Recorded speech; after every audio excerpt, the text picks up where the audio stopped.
cụt đọc coi không tinh khao ao tăng bị xém đô tay vô một đôi mình nè tụi ăn lên như nè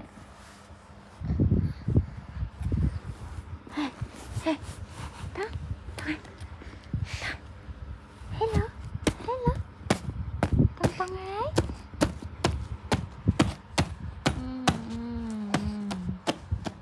cho ta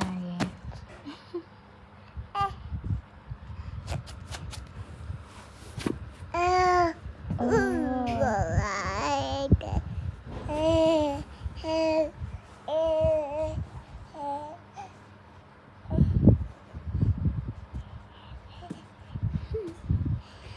mời anh ăn con mời anh nữa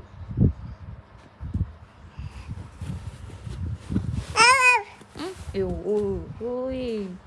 thọt kem bà nè thọt bà nè mà thọt môi mày làm tầng ấy tốt thôi ôi là vô đó là mà te là vô trên kia trên ấy nhỉ vô là mà ha sai là vô luôn không